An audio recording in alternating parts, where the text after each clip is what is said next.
I thank you for joining us, everyone, and thank you for joining us, Ben and Sesh. We're hosting this fireside chat on behalf of CoRise. My name is Judy, and I work at CoRise. So just for those of you who don't know, CoRise is a new education platform that transforms the way professionals build technical and high-demand skills. We do this through top industry instructors and collective peer learning, top industry instructors like Sesh. And the format of our courses, we mix live instructor sessions with real-world projects and fireside chats like this with operators who are experts in their field. So today I have the honor to introduce Sesh, who will be leading the fireside chat with Ben. So Sesh has been part of several startups. He was the founder and CEO of Strand Life Sciences, now owned by Reliance Life Sciences. And he founded as a CTO of Cosmix, which was acquired by Walmart. And then he also founded and was the CEO of Zetata, which is acquired by Target. And in addition, Sesh has been an executive at several companies such as Google, Target, Yahoo, and Lucent Technologies. And he's teaching an intro to SQL course at CoRise. So yeah, Sesh, we're very happy to have you. And I'll pass the baton to you. Thank you, Judy. Thanks for that. Hey, welcome to this fireside chat, and it's my biggest honor to have Ben as my guest for this chat. Ben and I met, I want to say, about 6 years ago now, and I thought there was an instant connection, and we hit it off like crazy. Let me introduce Ben to you before we get into this, and I'm also hoping to actually use this fireside chat to probe a little bit deeper into stuff that he has done, and so we'll learn more about him as we go along. But just to set the stage, Ben is somebody who's been in the business intelligence analytics space for a long time now, for 20 years. And I think a great role model for anybody wanting to, succeed in this space. He is an expert at, user adoption and sort of speaking on behalf of the users and understanding what users want and implementing large-scale transformational BI and analytics initiatives. I would not be remiss here if I were to say that he had a huge role to play in Target's, BI and analytics teams and space. Now he has a very curious title of Vice President of Data Curiosity. We'll find out more what that means, and I'm curious to know. But his main role is to spark the fire of data curiosity in enterprises, whether it's large, whether it's small. And we'll talk more about that. So overall, at least I've known Ben. I first met Ben when we were at Target together, and we'll talk more about that. But that's Ben for you, I think, leader in the data space. And I'll pause there, maybe take a quick minute to sort of also introduce the SQL course that we talked about, and then we will get into what is the germ of this fireside chat. So we will be conducting Intro to SQL course, which is really meant for people who do not have much exposure to SQL. It's supposed to sort of, it assumes close to zero background. It applies equally to product managers, business analysts, data scientists, anybody who wants to get their hands dirty with SQL. And during this chat, we'll also discuss when SQL is a good tool and when there are other tools that might complement SQL, and so that might throw more light on that. So if any of you are interested, please look up the link that Judy will probably share in the chat, and we'll talk more about it if there are topics that come up that might get covered. So I'll pause there. Ben, welcome. Really, really glad to have you.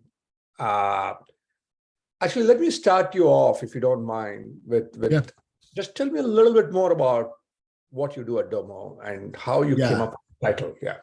Yeah, no, it's a fun title. I feel like I can never get rid of it because it's a good conversation starter. I also often joke that it means I can do whatever I want because it's a little bit made up. But really, at the core, it's about a combination of three things my day to day. So one is thought leadership and evangelism, right? So things like this, to talk, to think. And some of that was just me wanting time and space to be able to do that. I didn't, Target was a great place to work, but also a crazy place to work. And so getting to do things like this or write blogs or go to conferences, things like that. And so there is sort of that thought leadership piece. But then I think very much to me, it's connecting that thought leadership to actual solutions and actual problems, right? So there is sort of a field experimentation part of it, of sort of coaching and mentoring our customers, saying, well, here's what I think, here's what I learned when I was at Target, here's what I've learned from other work with this work in your industry or your country or your culture. And then lastly, as we learn from talking about things and coaching people and experimentation, how do we link that back to product, right? And a lot of the sort of framing of the role to me was sort of, as you said, I felt like we made a lot of progress culturally at Target. And I often would talk to my teams about this idea of data curiosity, right? Of like that it wasn't about that, data agility, powerful tools are only good if you can then get people curious and asking questions. And too often people are either scared to ask a question or they've asked a question in the past and they, and they never got help. So they just stopped. And so sort of the premise was like that, regardless of tool, and it was a little bit risky maybe to propose to a software vendor that I didn't think the tool was the most important thing, that how do you create a culture that has this data curiosity? And then, yes, you have the tools that can be powerful within that context, but that really was about the tool. And so it's been almost 4 years now. I think I left Target just a little bit after you, and have gotten to do that with companies around the world, different industries. And so it's been a lot of fun to get to explore and still get to use data a lot, which is really my passion, and maybe where SQL comes in a little bit too. Wonderful, wonderful. I envy you, Ben. I envy you. It's a great. I'm glad that you found this outlet to really speak your passion. So that's amazing. Maybe I think the next question before we get into SQL itself is, can you tell us maybe a few minutes about Domo and why we should, what we should do with Domo, or what we should care about, pretend that we don't know anything about Domo? Yeah. No, so Domo, obviously we think we're unique. Everyone thinks they're unique, but I really do believe we're unique in some ways. But Domo is really an end-to-end data app platform. And what that means is that it really handles ingestion, storage, manipulation, both SQL based and drag and drop, as well as then visualization, and then sharing out data, whether it's on a mobile device or with customers and partners and things like that. And so, the way I often think about it is there's lots of different companies that do those things. And sometimes people, when I first started, were like, well, why you guys just don't have focus, right? Why are you doing all these? And what I would say is, back to that idea of data agility and culture, is when you can have a more connected end-to-end. And obviously we work with big companies that use other solutions and tech, and Target, we had a lot of HDFS and Hadoop that fed into Domo. But that when you have more of that ability end to end, that's when you start changing culture, because you've reduced dependency and sort of maximized agility. Right. And so we do a lot of integrations and different things. It's purely cloud-based, but I love, and I have a blog, Domo and Data, where I could go get data from the Bureau of Labor Statistics and in a few hours have a professional website up with it. And so those are the kinds of things that happen with it, and really lets you do everything you would need to. Security, the whole sort of kit and caboodle, as they might say, within data. That look, lots of companies have done. Okay, get this product for this piece and that piece, but then you create all these handoffs and dependencies, and you sort of grind your agility to a halt. So we have over 2,000 customers, some of the largest companies in the world. We've been public for just about 4 years as well too. So we're on the NASDAQ, et cetera. Great. That's awesome. Switching gears, let's talk about SQL a bit. And By the way, I'll use SQL and SQL interchangeably for those in the audience. Yeah, but they both mean the same for the purpose of this talk. Yeah. When did you first learn SQL, and why did you learn? What caused you to? Yeah. So I was prepping for this. I was trying to like unlock it in my brain. As you said, now I've been over 20 years now. And I would say too, I guess I didn't say this before, like I don't really have a technical background, right? I didn't, I didn't have a computer engineering degree or any of that. My undergrad was philosophy, politics, and economics. But I right after college at Penn, I worked for a communications company, an urban communications company, and we had a software that was built on Interbase, which was an old Borland sort of openware database software. And so I think like to me, the key of like learning that was wanting to know more, right? Like not either not trusting or saying, okay, well, I see this report or I see this data, like, well, how is that data being extracted? How can I change what's being extracted? How can I understand more of this report that was maybe built by a consultant or someone who implemented the software, but I want to use it in a different way. And so how do I look at that SQL, to understand that, right? And so I actually ended up eventually working for that company for 6 years. So it was a startup. I was the 11th employee or something, maybe less than 9th, I don't know. But and so again, but it was that curiosity. It was that not being satisfied that what was shared with me, that I fully understood it or that I wanted to change something about it. And I think that's where SQL, right, was always going to be sort of a level deeper to really understand what was being shared and what was the logic, what's being filtered, how is this table coming together with this other table, and all that sort of gets unlocked when you start understanding SQL.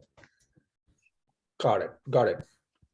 And it looks like the way you started, it was not even necessarily to write SQL queries as much as to understand better what the reports were saying and why they were saying what they were saying. Yeah. No, it was. And I think SQL also is sort of this middle ground. Like, I mean, we talk sometimes about, in some ways, Domo is low code, in some ways it's high code. Sometimes high code and low code, I think, sort of piss each other off.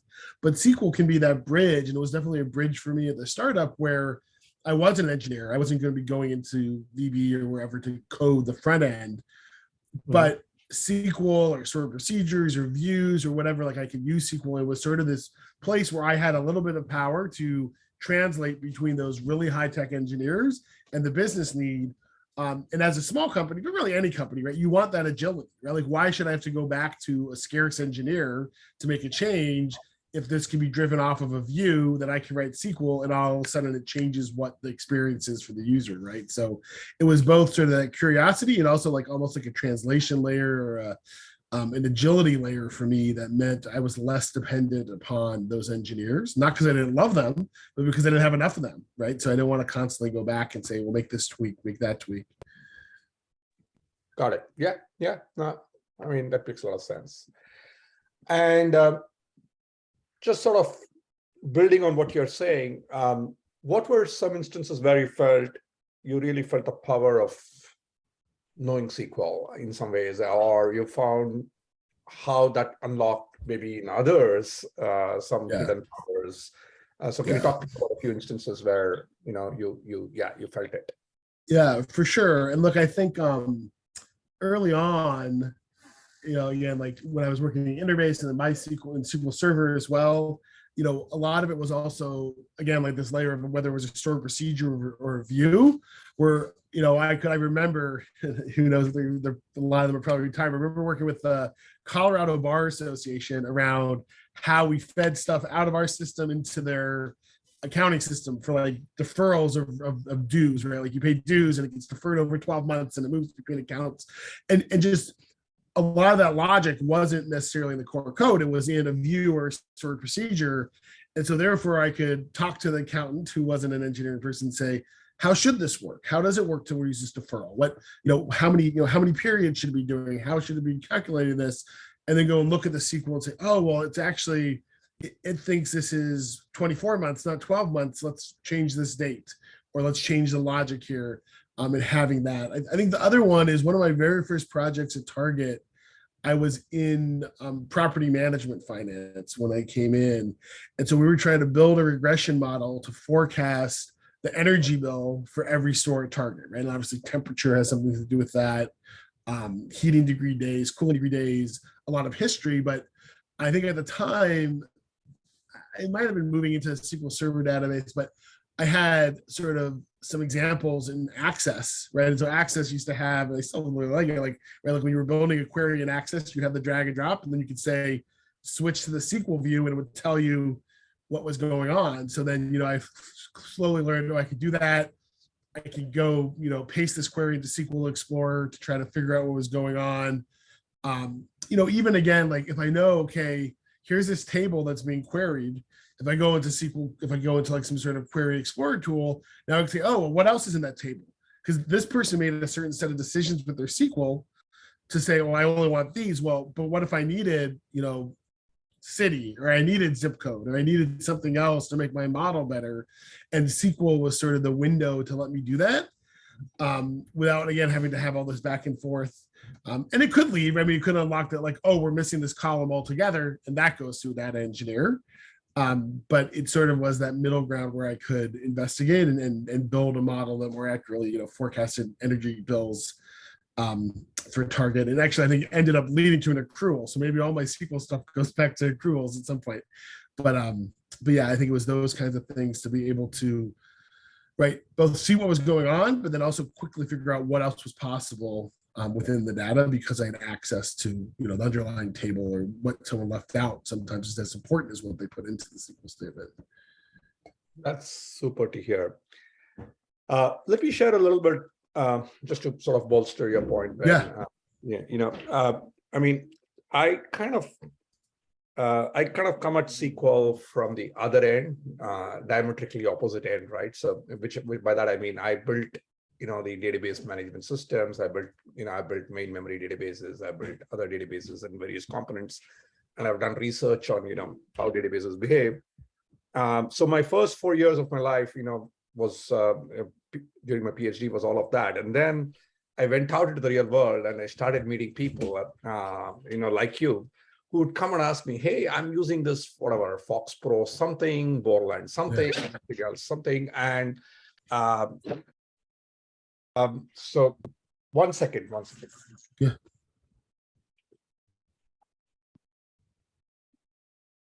Yeah. So, and then, I would meet, users, and they would say, look, if only I knew a little bit of SQL, I think I could be a lot more valuable. And then that's what led me to teach my first SQL course. This was back in, I think the SQL 1992 standards had just come out. So I think I taught my course in 93 or 94. And the biggest thing I remember people coming back to me after that course is, you know what, now I'm able to really understand why I got that report. I'm able to really go back into my database and see what are the columns. And I'm able to sort of understand what SQL generated that support, and maybe even change the SQL a little bit so I can get to what I really want, or collaborate with the engineer, like you said.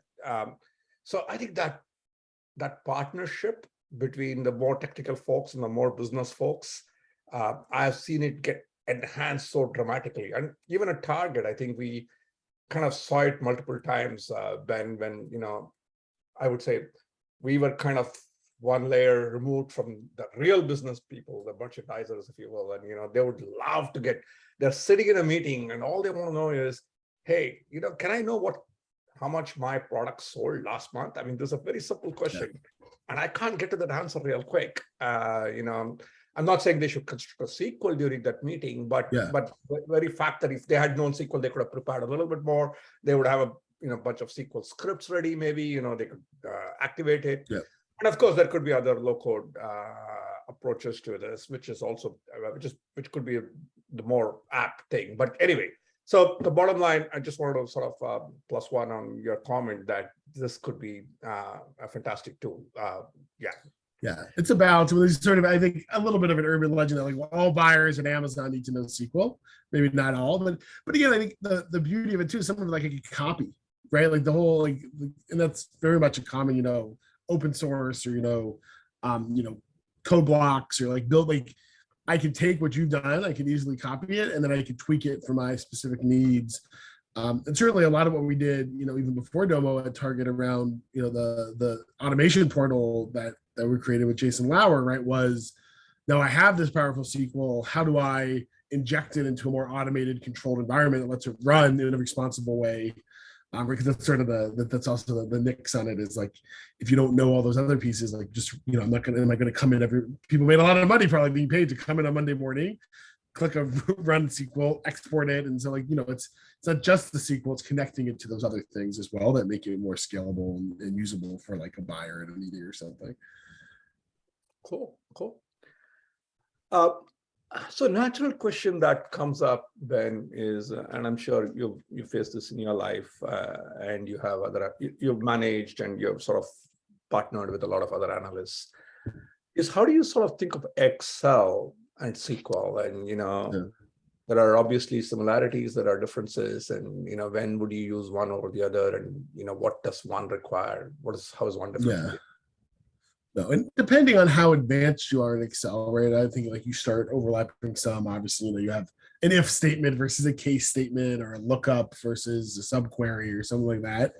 And so there's some of that. I still remember, again, prepping for this. I remember, to show my age, before sum if existed in Excel, you used to have to do some of this. We could do this weird, like sort of sum products to simulate it, but it was all these. And I did these crazy models, looking at like the remodel lift from when Target originally was called P-Fresh, when they added grocery back into a lot of their stores, because at one point a lot of the stores had almost no grocery, and they sort of added like more of the mini grocery now that a lot of the stores have. And so we were doing all this analysis, pre-post control stores, impact, like all this stuff. And so I had these crazy sort of exports for MicroStrategy that I dumped into Excel, but it was such crazy formulas and stuff. Like I think I had to run it. I had people like, you have to run it on a VM machine, because on your own computer would like crash, Excel, because there's so many some products and lookups and sum ifs eventually and all these things. So again, you can do some of that. You can do some of that curiosity, or like some of that's maybe lack of dependency, right? I can do it on my own. But then where the challenge is adoption and scalability, if I'm going to do it on my own, if it doesn't really work or something, like, then people aren't going to use it, right? So how do you balance that, and honor that? And obviously some of that, might come back to how you integrate into Excel, right? So whether that's something like SSAS cubes or Essbase, always were favorites of finance folks. Or we actually just now are releasing a new beta of like new integrations for Domo into the Office suite, right? So I think there's still a lot that you can do in Excel. And so how do you sort of balance letting people do that? And then also, like, I think we've found too, and there's a colleague of mine who often says like, like if how do you sort of bring person on that journey? Because if they know how to write a formula in Excel, they might not think they could do SQL. But really the gap isn't huge, especially if you can take someone else's SQL and start there. And so how do you sort of take people on that journey to say, and show them the value, right? Because like if Excel works, that's great. But what if Excel only works for certain things? Or what if you have more data you need to work at? Or what if you need it to be shared across multiple users? Then, you might need to think differently about where SQL comes in. And so I think they can build on each other, and it should be part of the ecosystem. Like, finalize, like Excel is still really easy, or Google Sheets or whatever, right? And so people still really like that. And so I think you run a risk if you say, well, it's never part of the ecosystem or never part of the equation, then you're going to isolate a whole bunch of people and maybe even piss off some people, I think. Absolutely. And I'm glad you brought up Google Sheets. Being an ex-Googler, I didn't mean to. Yes. Absolutely. I think Excel and Google Sheets are, definitely part of the tools in this business.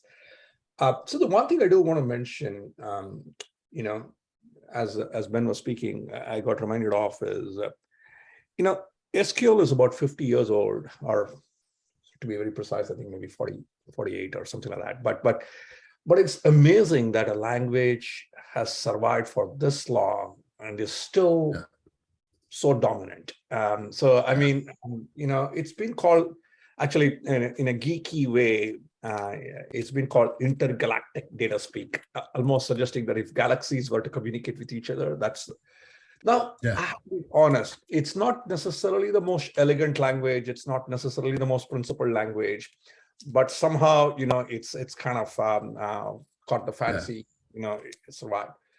But I just want to pick on something that you said with all this history, which is it's kind of easy within quotes, and if you have the sort of a reasonable, proper mental model of how SQL works, to take somebody else's SQL and adapt it and change it. And so, to me, I think that's one of the things that I'm hoping to achieve in this course, Ben, and I've done this in the past, is just to teach a very simple mental model. Unlike other SQL is not a programming language. It's not Python. It's not C. It's not COBOL, Java. It's way simpler. There are just 5, 6.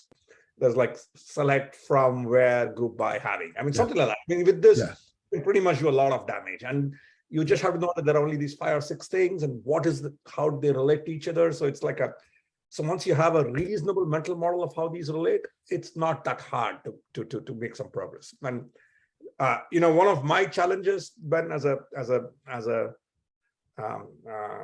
I guess as a teacher or as something, is to make this simple enough that it becomes I really know, I get the intuition as to why this works, and then hopefully we can build from there. So and look, Rome wasn't built to the day, so it doesn't mean like reading SQL is your first step, right, to understand more. It doesn't mean you're necessarily gonna then copy it and change one condition, right? Not messing with join, right? Like you edge into it. It doesn't have to be like all of a sudden you're writing from scratch a SQL statement, right? That's a great segue, Ben. So let's talk a little bit more. How do you feel? And I know you have you've thought about this a lot, the low-code tools, and there is also high-code parts to Domo, like you said. And in particular, I would like to sort of ground this in Domo. And I also know, I think, if I'm not mistaken, you allow people to write SQL snippets. And so talk to me a little bit more about, obviously there are many cases where the low code works right off the bat. If the answer is already there, if you have thought about it before, we can put it there. So tell me a little bit more about how you think about it. And I think we have a little bit of a unique perspective in that we do in the same platform have both sort of MySQL, Redshift based sort of SQL-based transformations with steps, right? And just writing SQL on top of each other, as well as what we call Magic ETL, which is more of a low-code ETL engine, maybe Alteryx and stuff. And I'll be honest, even when I first started at Domo, I never used the low-code. I just did it, right? Because it was just, there were some advantages in performance. And obviously, if you don't know SQL, it's nice, you can drag and drop, but it just was slower for me, right? Because I just was used to being able to type things and copy paste and whatnot.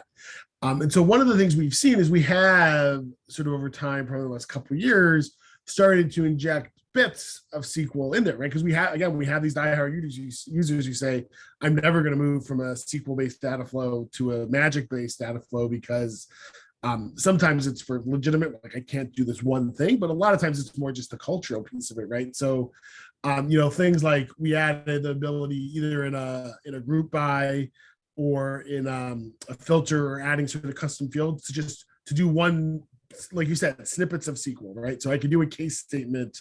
I could do, a case statement and a sum, things that with the drag and drop used to be these separate steps, right? So it was like, okay, there was a tile to say, change, or extract data. And then there was a tile to say summation, or there was a tile to say add column. And so, and doing that for one thing isn't so bad, but doing that for 20, right? That's a lot. But if I could, still use SQL in there. And even now we're like looking at other ways that we can continue that journey of injecting the SQL into the low code platform because there are things that are very efficient about SQL, whether it's, if I'm trying to select the list of columns, right? Being able to do a comma separated list is way more efficient than choosing from a drop down, choosing the next one, even if, right, for 5 columns, it doesn't make such a big deal. For 20 columns, 50, It does. Or even things like, I think the trick I often use, going back to Excel and Google, is that I really like about SQL is like, so let's say I have a list of locations, right? I can go into Excel and do a formula that will, format each one. So I can just get a comma separated list with single tick marks. So I could just do an in statement. Or I could, build the case statement in Excel, case when this location, then this is their, when I always do a lookup. But I could do that. I could just copy it and then paste it in, and that's really nice. So I think it's, again, about finding the places where you can create efficiency. And all this should be like, what's more efficient, right? Like, so if, and also honoring both, like, don't feel like someone gets left out if they don't know the code, or they don't know higher code, or they don't know SQL sort of in the middle. But, there's still some places where you can be really more efficient with SQL. And so when do you do that? Or doing unions, right? It's a lot easier. Sometimes it's just easier to type it out. And so finding that balance has definitely been part of our journey. And now I use Magic much more because I can do some of those more efficient things there. Whereas, in the past, I wouldn't, if I didn't have any ability to do that. And so that's been a really interesting journey to watch. And we even now we're on the journey of like helping people switch over and like, well, I don't need to make it more efficient. I'm fine with it being slow. Okay, well, but it's been interesting to have that dynamic and even look at the usage of the two, right? And probably interesting to do some segmentation on our user base of like, people who used to create this, they switch over, how quickly, things like that. So cool. Yeah, I have a few more questions, but while we are having this discussion, I would encourage anybody in the audience to, raise some questions, and we will answer them as we see them. In fact, I do see one. Okay. So Tom Packard, I'll read out the question, Ben, and then, try to answer it. I just learned about common table expressions in the last 2 years because of using DBT. The SQL cookbook by Anthony Molinaro includes only 3 pages about CTEs in the appendix. When did you discover the power of CTEs?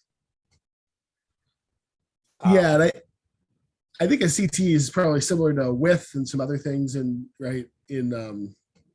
other parts of, as we said, it was one thing, right? Yeah. So I guess his question is, when did you discover the power of CTEs? I don't know whether you'll recollect that exactly, but you could maybe talk. Yeah, well, no, it's funny because so Jason Lauer, who was one of the lead engineers in our automation portal at Target, he was a big width statement advocate, which is the same thing. Again, I think this is where, like, yes, it is a common language. Then you have these little like different dialects, right, of a width statement or a temporary table and Teradata or whatever.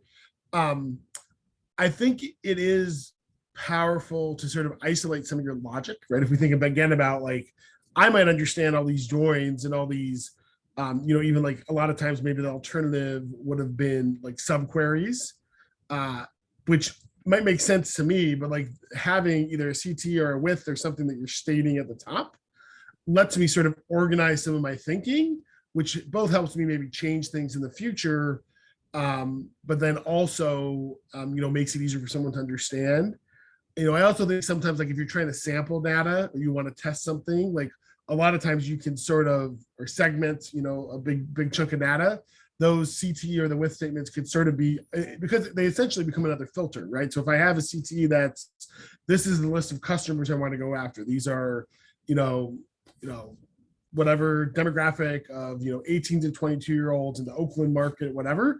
I just have that sort of isolated at the top, and I join it in later, and then it makes it really easy for me to then, okay, well, I'm going to run the same analysis now for a different market or a different set of users. Or in that top CT, I just limit to 10, right? So when I'm testing, it's really quick. And then when I'm done, I just comment out that limit. I mean, the comment out might be as powerful as anything in SQL, right? Of like, I can sort of have this little bit of logic and then go and comment it out when I'm done and then let the whole thing run. And so, obviously there are, like, depending on the back end, there could be efficiencies, right, to the CTE and what order and whether it has to scan the whole table and getting more into those high-end pieces. For me, it's more about, how do I have clarity and organization of the SQL so that someone else could also see it as well as what I'm working on. So yeah. And also having comments, right? I mean, even just commenting out and having, this is what I'm doing here, to remind yourself and to remind that other people might be looking at your SQL, I think is a big thing. Absolutely. No, I think both of those points are very valid, Ben. Yeah, I mean, I have seen some Harry SQL statements. I think, if I'm not mistaken, at Target, I think you and I, at least I had seen some that were like several pages long. I mean, Yes. and yeah, Yeah. it can get complex trying to decipher what's going on there without good principled abstraction and comments and thought process around how you're building it. So I mean, please do type in other questions as they come. But here there are something else that I really wanted to talk about a little bit, bit advanced topic, but touch upon it since you kind of alluded to this, which is, have you found, I mean, obviously writing SQL, to your point, writing SQL, just basic debugging is super critical and super important. But have you also found that over time, the way you write SQL or how you write it seems to have a huge difference on performance or whatever, depending on the back end and yet. Yeah. No, I mean, look, I think you have to, you sort of learn tricks of the trade, and like I said, there's different dialects too, or in the back end makes a difference in terms of what order do I put my joins in?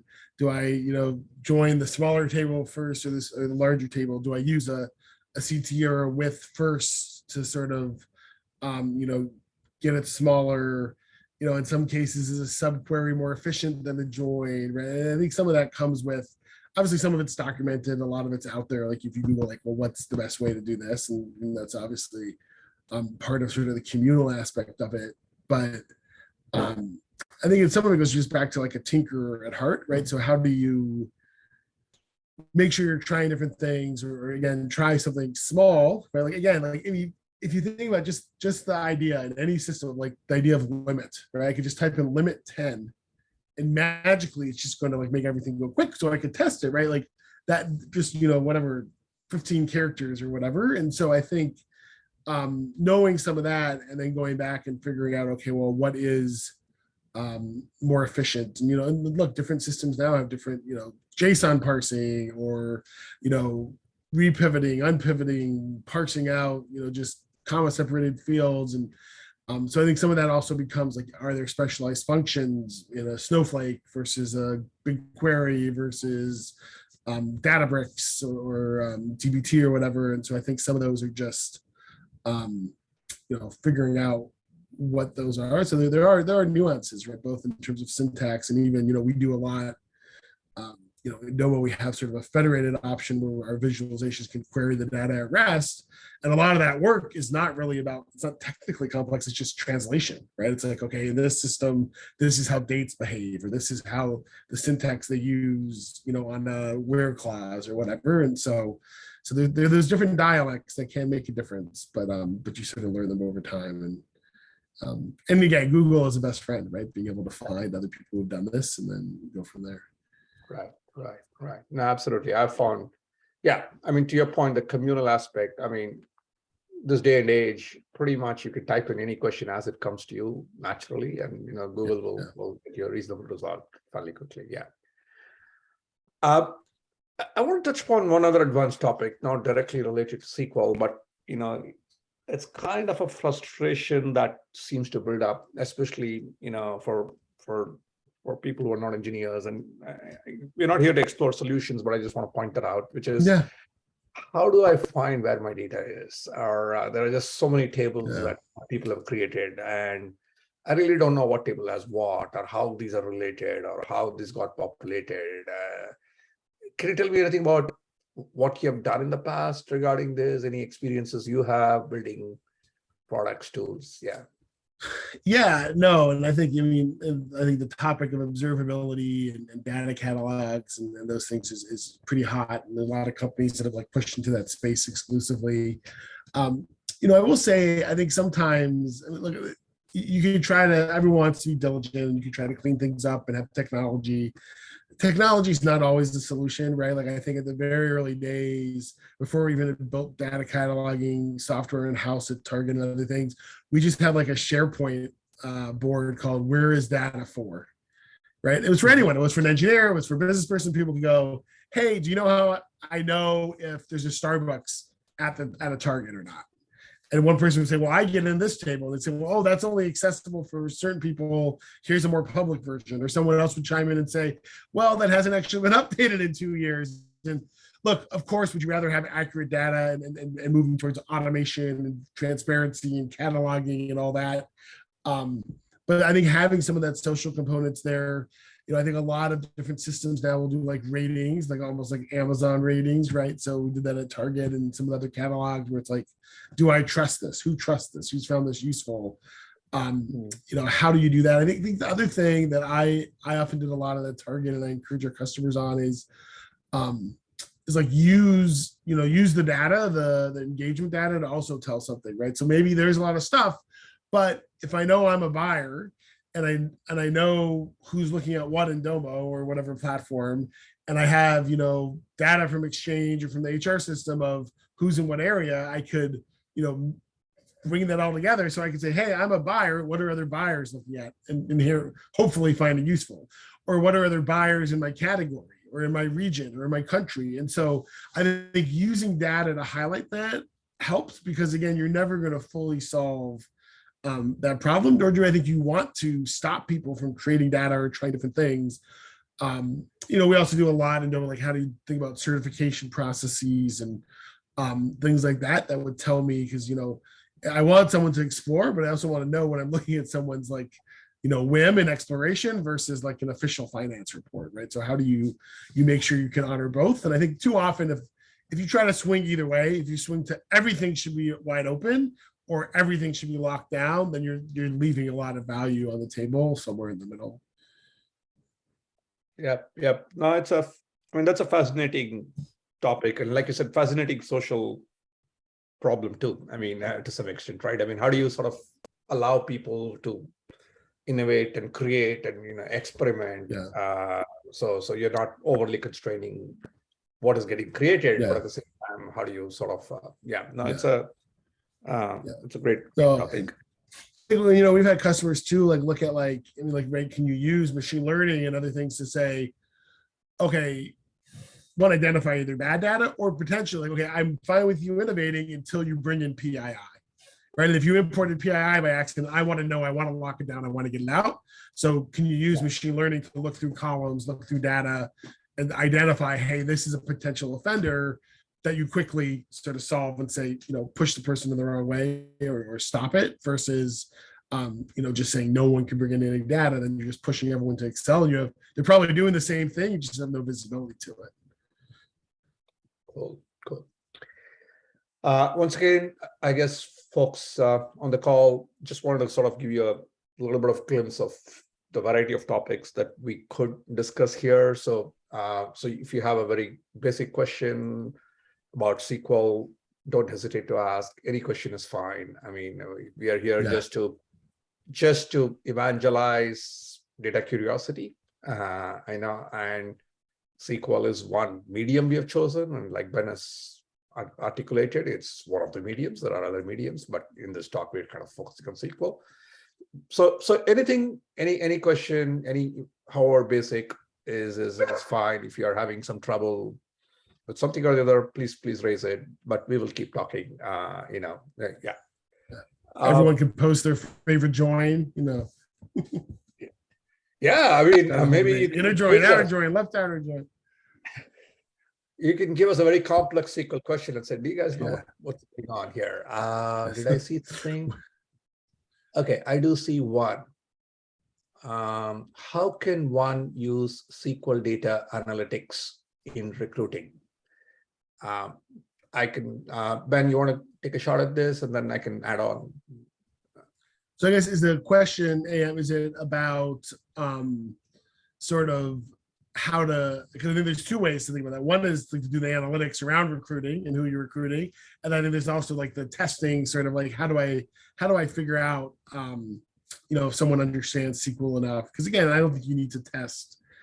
And like we were saying, there's different nuances and different dialects of which platform and stuff.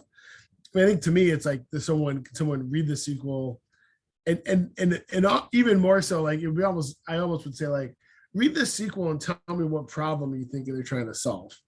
But that's more important to me than actually like, is this join correctly done? Because the join could be correct in one system and incorrect in another. But I think it's like, so to optimize the recruiting function. I mean, I think there's a lot of really rich data, external data, right? Information on what skill sets people have, information on, bringing in review scores of, it's even broader than a SQL question. It's really more of even a data science or analytics question, but there's definitely a lot of rich stuff there. I don't know, Sesh, if you have ideas about. I think when you hit the nail on the head, this is a very rich area, as is any area. I mean, it's as rich as how much data you have. I mean, at the end of the day, and how much data you can get access to. There's a lot of public information that if you can crawl and get. That is something.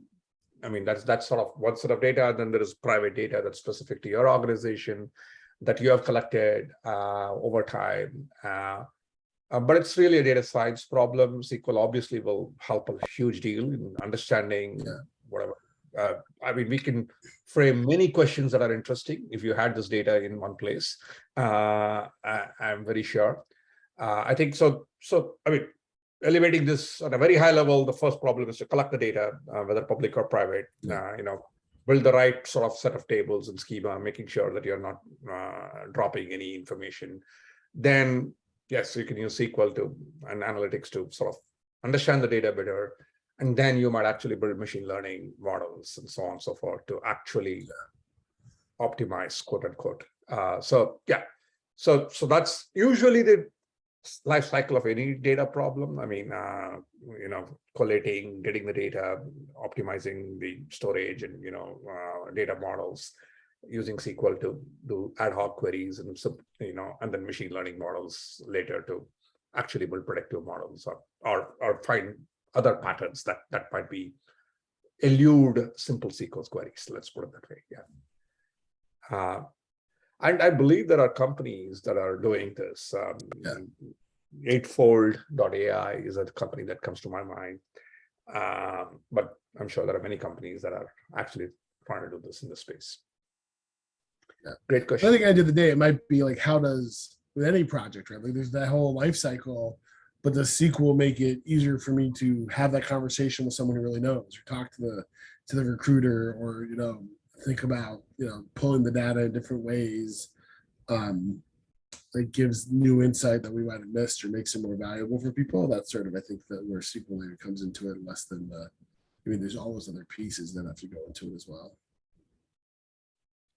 Absolutely. Right. And cool. Any other questions from folks? Please do type it in or send it in through Q&A.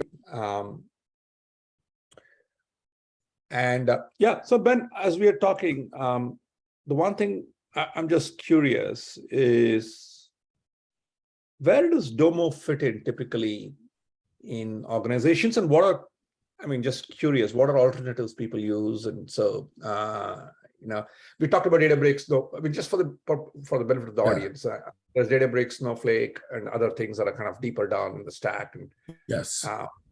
So talk to us. So I think at smaller companies, sometimes Domo can play that role of, MuleSoft and Snowflake and Alteryx and Tableau and Power BI, like all those things in one. We have those components.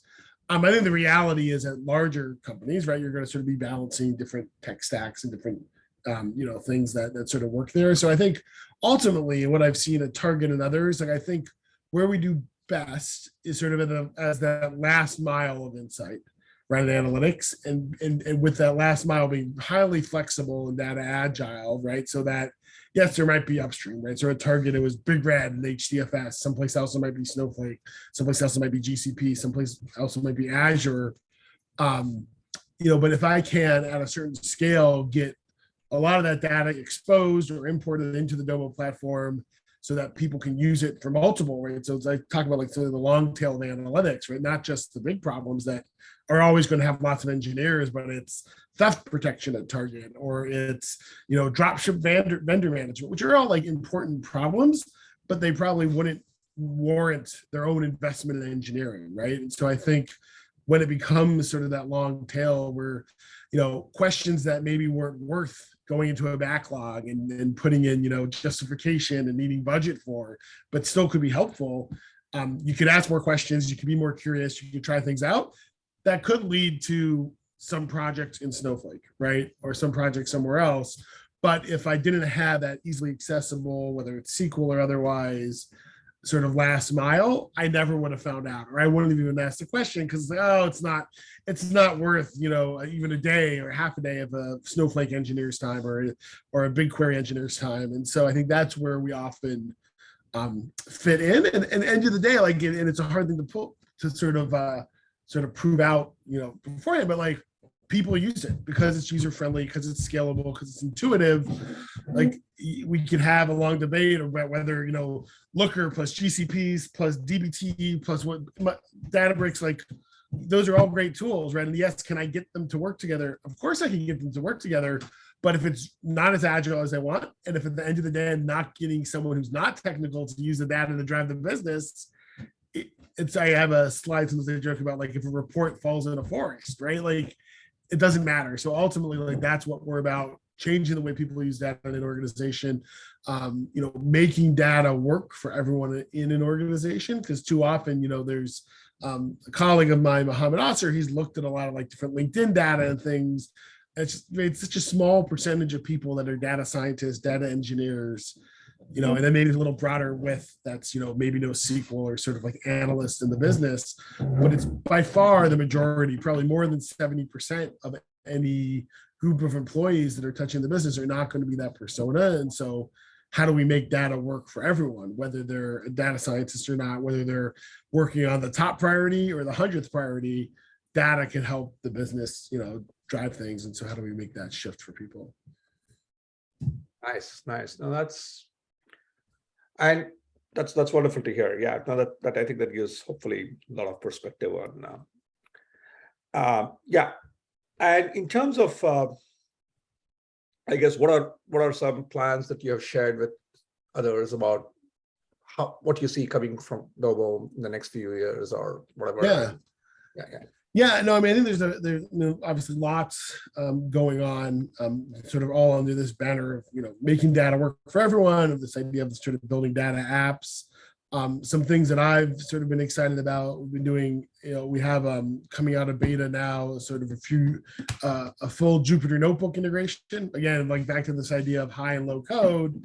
Even for me, I have someone on my team who's much better at Python and all those things than me. He can write Python code to scrape data or use Beautiful Soup or something, put it in there, schedule it, and then it's exposed as that last mile, right, to all these other users who maybe just know SQL or whatnot. We're also doing a lot around workflows, right? So how do we think about when we have all this power and this data? Great to have a report, but what if it could, talk to Salesforce or talk to, Zendesk or whatever in your other systems, and then trigger some other activity in Domo to run data or analyze the next stage of things. And so I think there's a lot of that, like how do we integrate in, because I think part of making data work for everyone is making it more actionable. And that's not always mean another report, another card, another dashboard to look at. It might be bringing it to life. So those are some of the things that I've been excited about. I also do a lot of work on just overall governance. How do we, like the observability stuff we talked about, but also versioning and other tasks at scale that, when we talk about that balance and you let some people be messy, some people not, like what's the tooling that lets you best govern that? It's not always the sexiest of features, right? Everyone wants to work on natural language or something else, which is all important. We've had our own history with that, but sometimes you need, the governance piece is a good investment as well.